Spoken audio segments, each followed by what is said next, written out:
제가 이제 요즘에 이 설교하는 이 본문이 제가 은혜 받은 계절들을 하나씩 골라서 하고 있거든요. 지난번에 이제 오늘 이사야로 들어가게 됐는데, 이사야에서는 1장 18절에 제게 첫 번째로 은혜를 준 그 규절이에요.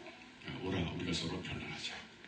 제가 대학생 때 이 규절을 갖고 아마 수련의 주제로서도 정했던 것 같아요. 한번 어느 해인가 수련의 주제 규절로 정해가지고 이걸 봤던 그런 기억도 나는데요. 흥미로웠던 것은 그 변론하자 그런 의미에서 변론은 그 법정에서 주로 쓰는 얘기잖아요. 변론하자. 어떻게 보면 뭐 대화해보자. 쉽게 말하면 얘기 좀 해보자. 너랑 나랑 대화 좀 해보자. 그게 그때 참 제게 새롭게 다가왔어요. 하나님이 우리랑 대화하기를 원하신다. 이게 상당히 어떤 퀘스천이었어요. 여러분 생각해보세요. 지금 여러 종교가 있잖아요, 세상에. 근데 어느 종교의 신이 그 신도들에게 나와 좀 대화 좀 해보자. 그런 신이 있어요? 아마 비교 종교를 잘 안 해보셨으니까 잘 모르실 수도 있어요. 근데 한번 언뜻 부처님 한번 생각해보세요. 그 불교를 믿는 사람들 가운데 뭐 꿈에 부처님이 나타나셔서 뭐 나랑 대화했다 이런 얘기도 별로 안 하잖아요. 우리 많이 하잖아요. 꿈에 예수님 나타나셔서 뭐 대화했다. 그러니까 신과 인간의 대화라고 하는 이 개념, 이게요 성경의 하나님에게 굉장히 독특한 점 중에 하나예요. 예를 들어서 또 비교해보면 알라신 있죠. 사실 뭐 알라는 그 회교도들은, 한국의 회교도들은 그걸 하나님으로 번역했더군요. 그래서 헷갈려요. 어떤 때는 대화하는 거 보면 하나님, 저 하나님 우리 하나님 아닌데? 그래서 했었는데, 어쨌든 하나님이라는 용어를 쓰는데, 회교가 믿는 이 알라신은요 초월적 존재입니다. 이게 무슨 뜻이냐면 인간과 대화 안 하신다는 얘기예요. 그러니까 알라라고 하는 이 신은 어떤 존재냐면 초월적 존재인데 세상을 창조했어요. 그리고 처음부터 끝까지 어떻게 될지 전부 정해버렸어요. 이걸 운명론이라고 그러는 거예요. 그리고 자기는 초월해서 관여 안 해. 더 이상 어떻게 보면 왜 정해진 대로 돌아가게 해놨으니까 기계를 그렇게 작동해 놓은 거예요. 프로그램 해놓은 거예요. 그래서 회교도들이 즐겨 쓰는 말 가운데 하나가 뭐냐면 아살람 알레이쿰도 쓰지만 그게 아니고, 사람이 자기가 해쳤어요. 사고가 났어요. 저 사람 나 때문에 다쳤어요. 그때 하는 말이 뭐냐면 인샬라. 알라의 뜻이야. 왜? 알라가 이렇게 정한 건데 내가 어떻게 하겠어? 여러분, 이런 그 신앙과 종교관은요 삶을 엄청나게 피동적으로 만들고 무책임한 존재로 만듭니다. 제가 태국 갔을 때 아주 오래전이죠. 아주 오래전에 태국 갔을 때 고속도로 다니다가 사고가 났는데 차가 막혔죠. 그래서 내렸어요. 차가 못 가니까. 보니까 사람이 쓰러져 있어요, 거기. 근데 경찰도 왔고, 뭐 가해자도 있고, 뭐 다 있는데 참 여유가 있어요. 급한 게 하나도 안 보이더라고. 그래서 제가 선교사님 물어봤어요. 왜 이렇게 이 사람들이 여유가 있어요? 그랬더니 이게 인과응보라서 저 사람은 이 시간이 여기서 이렇게 죽게끔 정해져 있다는 거예요. 저 사람 책임이지 이게 누가 책임이 아니라는 거예요. 그러니까 여러분, 종교가 운명론을 강조하거나 인과응보를 강조하는 종교는 인간의 책임이 굉장히 없어져 버리고 말아요. 그건 운명이에요, 운명. 그러니까 뭐 그런 신이 인간과 대화하기 원한다? 아니에요, 대화 안 해요. 할 필요도 없어요. 어떻게 보면 인간을 굉장히 무시하는 거예요. 여러분, 근데 우리 성경의 하나님은 오늘 여기 본문에 나오지만, 오라, 우리가 서로 변론 좀 하자. 좀 얘기 좀 해보자. 아니, 어떻게 보면 인간이 신에게 나가고 나랑 좀 대화 좀 하십시다. 그랬더니 판인데 거꾸로 돼버렸어요. 하나님이 애타게 나타나서 말씀하시기에 나랑 좀 대화 좀 하자. 너는 어디가 있냐 지금. 좀 읽고 와서 나랑 대화 좀 하자. 인간을 찾으시는 하나님이세요. 이게 굉장히 독특한 개념입니다, 여러분. 여러분 너무 이제 기독교에 익숙해다 보니까 그런 개념들이 독특하다는 것조차 잊어버리고 무감각해지셨어요. 근데 그러지 마시고 다시 한번 비교해 보시라고요. 다른 종교와 한번. 그럼 깨닫는 게 굉장히 많을 겁니다. 자, 그런데 여기서 이제 오늘 이제 얘기를 제가 이제 변론이라는 개념으로 시작했지만, 좀 서론적으로 얘기해야 될 거를 제가 넘어갔는데 다시 돌아오면, 이 얘기입니다. 뭐냐면 선지서의 핵심 메시지가 뭐냐. 이사야서는 선지서인데, 이사야, 예레미야 앞으로 쭉 나오잖아요. 모든 선지서들의 메시지의 핵심은 어순기 읽으지 공부하신 분들 아실 거예요. 하나님이 심판하시나 구원하신다. 즉 심판과 구원이 중요한 개념으로 등장하고 있는 게 선지서입니다. 네. 여러분 심판은 왜 해요? 죄 때문에 하는 거거든요. 죄. 그래서 오늘 우리가 이제 눈 뜨고 참 살펴봐야 될 건 뭐냐면 이때 당시 하나님이 이들에게 변론하자 그러시고 즉 안 하면 이제 회개하자 그러면 심판하신다 그랬는데 이들의 죄가 무엇인가를 한번 살펴볼 필요가 있어요. 이들이 어떤 죄를 졌길래 하나님이 심판하시려고 하나. 예. 그래서 오늘은 어떻게 보면 제 설교의 핵심 주제는 회개란 무엇인가 라고 얘기할 수 있고 우리가 특별히 어떤 죄를 회개해야 되냐 이게 더 핵심적인 주제라고 할 수 있어요. 그래서 오늘 그런 거 생각하시면 한번 들어보세요. 솔직히 회개하라고 성경이 늘 말하는데 내가 어떤 죄를 회개해야 될까? 회개해야 될 죄가 많잖아요. 뭐 도덕적인 죄, 영적인 죄, 뭐 사회적인 죄 많잖아요. 그런데 어떤 죄를 회개해야 될까? 성경에서 참으로 강조하고 있는 가장 첫 번째로 회개해야 될 죄가 있어요. 그걸 좀 보겠는데 자 여러분 여기 보면 하나님께서 우선 우리가 대화하길 원하신다. 이걸 이제 염두에 두시고 시작하겠습니다. 자 그럼 두 번째 생각할 건 뭐냐면 왜 그렇게 대화하시길 좋아하실까? 대화하기를 원하실까 이거예요. 그 이유는요. 우리를 사랑하시기 때문이라는 거예요.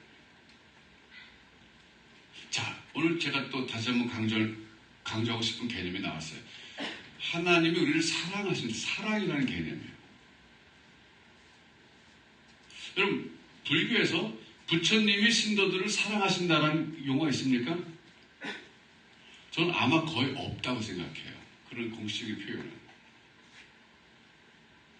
제가 불경을 다 찾아보진 않았지만 이 사랑이라는 개념을 신이 인간에게 적용하는 경우는요. 거의 하나님밖에 없습니다. 알라도 자기 신도들을 사랑한다. 이런 개념 별로 없어요. 여러분 이 이슬람이라고 하는 용어 있잖아요. 회교를 이슬람이라고 그러는데 사실 그 회교라는 말은 이제 그 회교도들은 싫어하는 용어예요. 잘못된 개념이다 그렇게 얘기해요. 중국에서 회회교라는 말을 썼어요. 이슬람교도를. 그게 이제 줄여져서 회교라는 말로 우리에게 들어왔는데 그거 별로 좋아하지 않습니다. 이 사람들 원래 이름이 이슬람이라는 뜻인데 이슬람의 그 원어 뜻이 뭔지 아세요? 복종이라는 뜻이에요. 알라에 대한 무조건적 복종을 강요하는 종교가 회교입니다. 이슬람. 여기 무슨 뭐 사랑의 개념이 굉장히 희박한 거예요. 아까 말씀드렸잖아요. 창조해놓고는 모든 일들이 세상사가 프로그램 돼 있어. 이미 돼 있어. 결정돼 있어. 알라에 의해서. 그럼 그는 초월해 있는데 뭐 더 이상 인간이 할 게 뭐 있어요. 그냥 복종하는 것밖에 없는 거예요.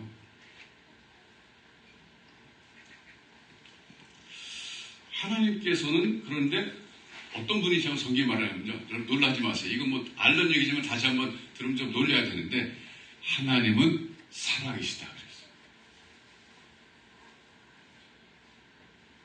이거 굉장히 충격적인 명제입니다. 하나님은 한마디로 사랑이시다 그랬어요.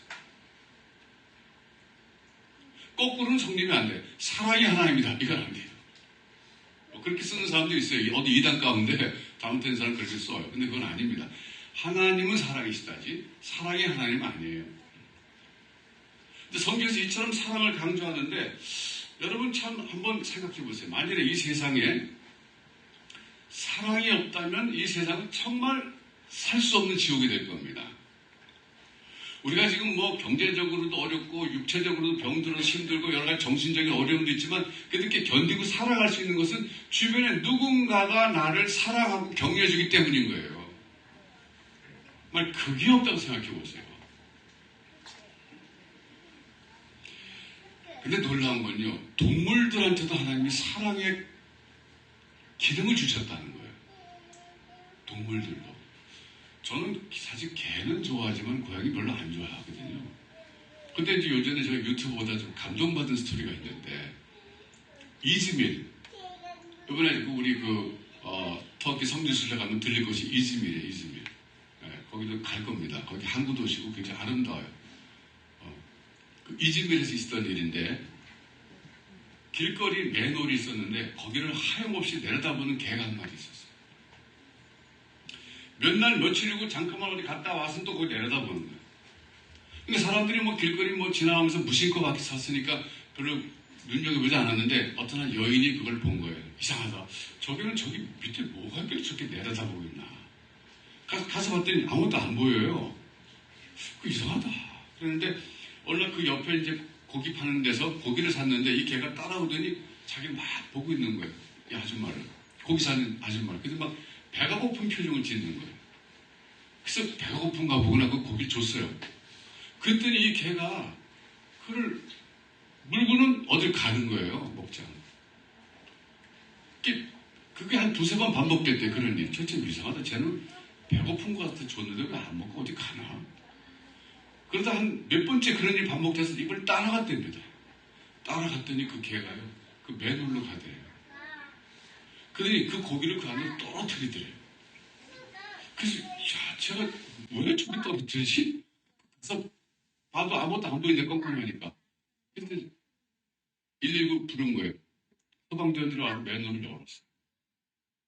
그랬더니요, 거기 안에 고양이 새끼 5마리.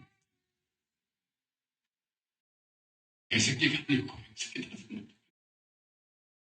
와, 걔네를 먹여 살리려고 고기를 물에다 준 거예요. 고양이들이. 저 학교 다닐 때요, 우리 국어 시간에 이제 뭐, 사자성어 배우고 막 사자성어 배울 때 견원지간이라는 말이 배웠어요.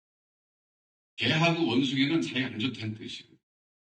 네. 근데 견원이고 견묘지간도 나쁜 거예요. 고양이 묘자 써가지고. 개는 꼬리 들고 흔들면 이거는 좋다는 표시고, 고양이가 싸우자는 표시라며요. 서로 미스커뮤니케이션 좀 싸우세요, 걔네들은. 그런데 그 말이 틀린 거 아니에요. 아니, 자기 새끼도 아니고, 더나 종류도 틀린 거 고양이야. 개가 아니고. 근데 자기가 배고픈데 먹지 않고 고기를 떨어뜨려서 걔네를 살렸던 거예요, 그동안에. 그래가지고 소방대원들이 고양이 5마리 끌어내가지고 4마리는 좀 입에 안 보여요. 한 마리는 그 아줌마가 이 개가 너무 착하니까 데려다 키우겠다 그랬는데 한 마리도 그 집에 같이 가서 지금 그 집에 개하고 고양이하고 가지고 잘 살고 있어요. 그러니까 저는 그런 거 이렇게 알게 될 때 정말 이 세상에 동물들의 세계에도 하나님이 사랑이라는 기능과 감정을 주셨구나. 그 얘기가 얼마나 이렇게 훈훈합니까? 제가 이제 그걸 읽고 나니까 제가 양평 시골 살잖아요. 동네 돌아다니는 고양이들이 있거든요. 하루는 제가 생선 사다가 이렇게 남에 걸어놨어요. 말리려고. 그 다음에 이놈들이 다 먹어버렸잖아요. 얼마나 화가 났는지. 저 고양이들 어떻게 저거 원수들을 그랬는데 용서하기로 했어요.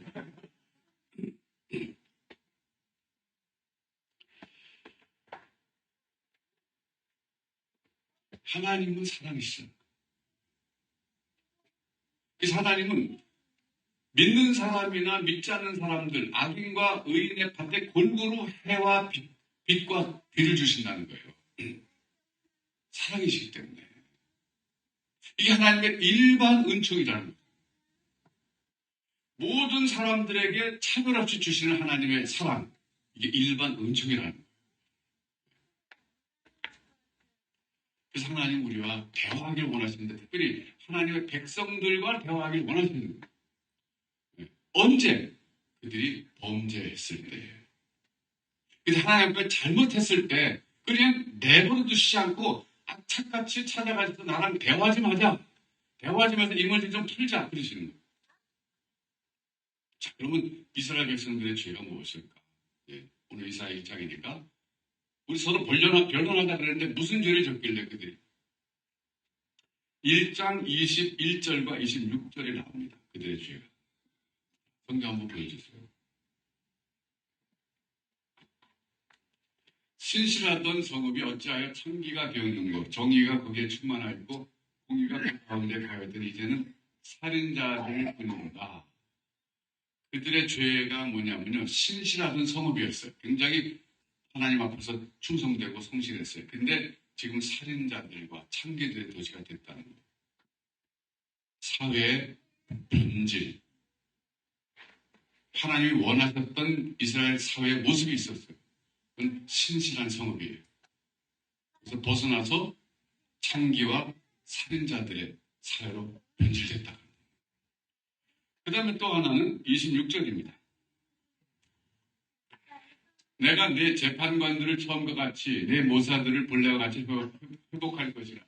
그리한 후에야 내가 의의 성읍이라 신실한 고을이라 불리리라 하셨나니. 하나님 기대하셨던 것은요. 의의 성읍, the city of righteousness. 그 도시가 의로운 도시여야만 했어요. 그런데 거기서 벗어나가지고 완전히 변질돼 버린 거예요.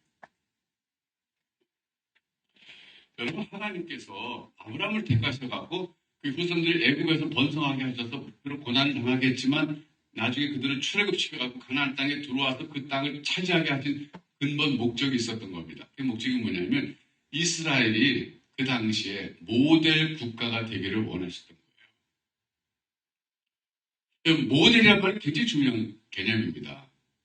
하나님은요, 온 세상을 다 창조하셨는데 모든 나라가 하나님의 소유예요. 이스라엘만 하나님의 소유가 아닙니다.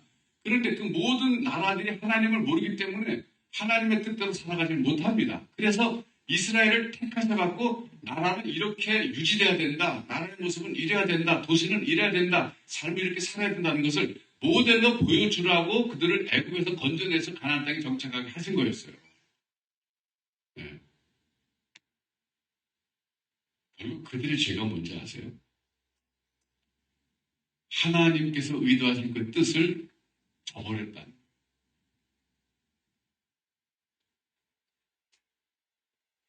자, 여기서 우리가 한번 생각해 볼 건 뭐냐면 가장 근본적인 회개될 죄가 뭐냐면 하나님께서 부여하신 정체성이 있고 하나님께서 부여하신 역할과 사명이 있는데 그걸 제대로 감당하지 못할 때 이게 가장 큰 죄라는 거예요. 제가 이제 이걸 설명하고 싶어서 묵상하다 보니까 탈영병 생각이 나더라고요. 탈영병. 그리고 군대에서 탈영하면 어떻게 돼요? 그건 뭐 완전히 범죄잖아요. 왜? 있어야 될 자리가 어딥니까? 부대 아니에요. 국방에 의무가 있어요. 그것 때문에 나라에서 모집해가지고 뭐 옷도 주고 뭐 먹을 거 주고 다 이렇게 공급해 준 거 아니에요? 그게 의무라고요.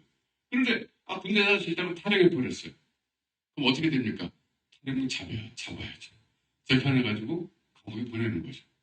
왜? 자리 이탈. 있어야 될 자리에 없는 것이 죄라는 거예요, 여러분. 마땅히 해야 될 역할을 못하는 게 죄라는 겁니다. 여러분, 그 데마가 사도 바울의 훌륭한 조력자였어요. 그런데 디모데후서 4장 10절 보면 이런 말씀이 나와요. 한번 좀 화면 좀 띄워주세요. 데마는 이 세상을 사랑하여 나를 버리고 데살로니가로 갔고 그랬어요. 제가 이번에 데살로니가 갔다 왔어요. 데살로니가는 알렉산더 대왕의 이복 누이 동생 이름을 따서 만든 도시 이름입니다. 그런데 그때 당시 사도 바울 당시에 인구가 어떤 사람 한 12만 살았다, 어떤 사람 한 30만까지 살았다 이러는데 그 당시 인구 비례를 따지면 굉장히 엄청나게 큰 도시였어요. 화려한 도시였습니다. 근데 지금 디모데후서라는 게 뭡니까? 사도 바울이 말년에 감옥에서 쓰는 서신서인데 그 말년에 그 전까지는 데마가 충성스러운 조력자나 도육자였는데 사도 바울이 감옥에 갇혔을 때 아이 뭐 더 이상 뭐 사도 바울 곧 죽을 것 같고 내가 뭐 여기서 더 이상 할 일이 없는 것 같다 그래서 어쨌든 간에 어떤 이유든 간에 그래서 나를 버리고라는 말은요 그냥 볼일 보러 사도 바울이 버렸다 그게 아니라 신앙을 버리고 하나님을 버리고 그 따르던 예수를 버리고 데살로니 갔다. 데살로니가는 화려한 도시예요. 세상의 화려함을 쫓아갔다 그런 뜻이에요. 이게 영적 이탈입니다. 더 심하게 말하면 영적 탈영이에요. 영적 탈영. 현재 요나 얘기도 생각나는데, 여러분, 요나서 읽으면서 어떤 생각이 들어요? 참, 하나님 정말 대화 끄질게 하신다. 나 같으면 그냥, 니느웨라 가라 그랬는데 다시 들어가면, 야, 됐다, 먼저 안 쓰겠다. 그런 될 텐데. 악착같이, 간섭해갖고 결국은 니느웨로 보내주잖아요. 여러분, 니느웨가 오늘날 어디냐면요, 이라크예요. 그 당시에는 아수르의 가장 큰 도시 중에 하나였습니다, 거기가. 예, 아수르에 가서 경고하라 그러시는 거거든. 근데 다시스는 어딘지 아세요, 여러분? 스페인이에요, 오늘날 따지면. 요나가 왜 니느웨로 안 가고 다시스로 갔을까? 왜 그랬을 것 같아요? 제가 이제 농담으로 한 퀴즈예요. 케밥보다는 하몽을 좋아했어요.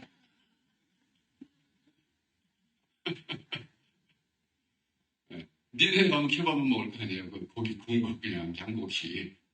근데 스페인 거기 가면 하몽 먹잖아요. 하몽. 하몽하고 와인 먹을.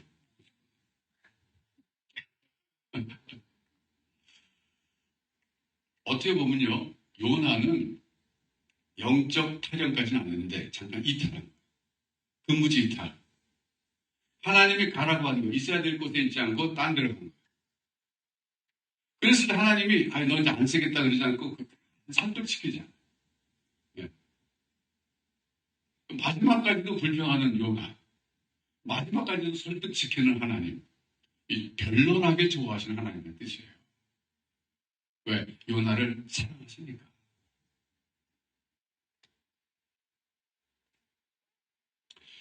여러분, 회개라고 하는 것은요, 그런 점에서 뭐냐면, 하나님이 있으라고 한 자리를 이탈하는 것이 가장 큰 죄라는 거예요. 오늘 하나님이 나에게 주신 정체성을 망각하고, 하나님의 백성이라고 하는 정체성. 그리고 있어야 될 장소, 거기서 해야 될 역할을 싫어가지고, 대마처럼, 안 하지 그만하고 싶어요. 그 하나님을 버리고, 딴 곳으로 간 것 자체가 가장 큰 죄라는 거예요. 그래서 성경에서 말하는 회개의 개념은요, 돌아오라라는 개념이 큰 거예요. 황자의 비유에서 강조하는 게 그거잖아요.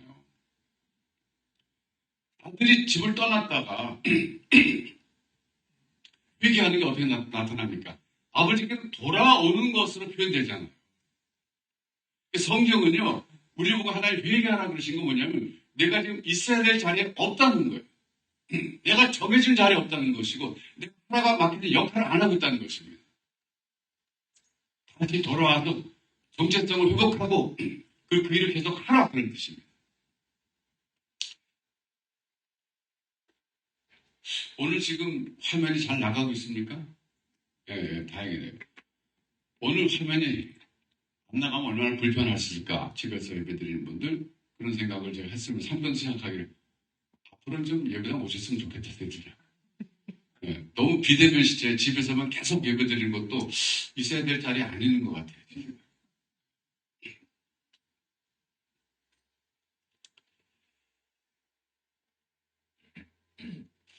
여러분, 오늘 말씀의 핵심의 그 주제는 회개는 무엇인가? 우리가 도덕적으로 잘못할 수 있어요. 그러나 그것보다도 근본적으로 성경에서 말하는 회개는요, 세상으로 향하던 방향을 바꿔서 180도 돌아서서 하나님께로 돌아오는 것이 회개라고 강조하고 있습니다. 그것이 진정한 회개입니다. 무엇보다도 가장 근본적으로 해야 될 회개의 출발점이 바로 그것이라는 거예요. 그랬다가 영적 타령을 했다가 돌아와가지고 우리가 잠시 영적 이탈을 할 수 있어요. 요나처럼.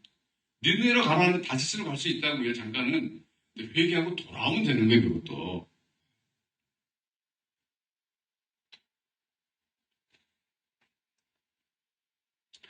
그래서 우리가 이해할 수 없는 것 중에 하나가 성경에서 말하는 의인의 개념입니다. 아브라함이라든지 좀 이삭은 좀 덜했지만 야곱이라든지 또 다윗이나 모든 하나의 사람들이요. 온전한 사람 없습니다, 여러분. 제대로 산 사람 거의 없어요, 여러분. 베드로만 해도 예수님 3번이나 부인했던 사람. 오히려 어떤 점에서 가련이다가 양심적인 사람이 부끄러워서 죽었으니까. 그렇게도 볼 수 있잖아요. 그러니까 제 말은 뭐냐면 성경에 나타난 하나님의 사람들이 소위 뭐 히브리서 11장에 나오든 어디에 나왔든 간에 온전한 사람, 도덕적인 판단에 의하면 사회적 관념에서 볼 때 온전한 사람은 하나도 없어요. 근데 그들이 왜 하나님 의인이라 그러셨을까? 그들이 하나님께 돌아온 사람들이기 때문에 그래요. 지금 세상 사람들이 어떤 사람들이에요? 하나님이 창조해 주셨다고요. 근데도 하나님을 인정하지 않으니까 하나님께 돌아오지 않았으니까 문제라는 겁니다. 네. 그게 가장 큰 죄잖아요. 성경이 뭐라고 말해요? 누가 구원받고 누가 구원받지 못한다고 말합니까? 단순한 거예요. 하나님께 돌아온 사람은 구원받고 돌아오지 않는 사람은 구원받지 못한다 이거예요. 예수를 믿음으로 하나님께 돌아온 사람은 구원받고 예수 믿지 않은 하나님께 돌아오지 않는 사람은 구원받지 못한다 이런 얘기입니다. 간단하잖아요. 오늘 여러분들이 나는 뭐를 회개해야 될까? 아니 나는 지금 이렇게 생각하시면 돼. 나는 지금 내가 있는 삶의 자리가 하나님이 있으라고 하신 자리인가? 이거 한번 생각해 보세요. 두 번째는 그 자리에서 내가 해야 할 일을 제대로 하고 있는가? 제대로 하지 못하는가?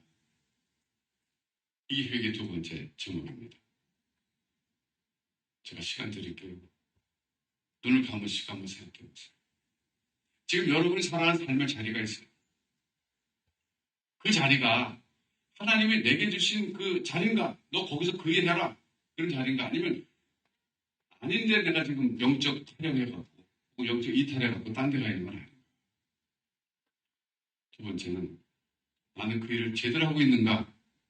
게으름에 빠져갖고 낙담에 빠져갖고 혹은 너무 살기가 힘들어서 내가 지금 잘못하고 있는가? 생각해요. 그게 회개해야 될 죄입니다. 기도하겠습니다.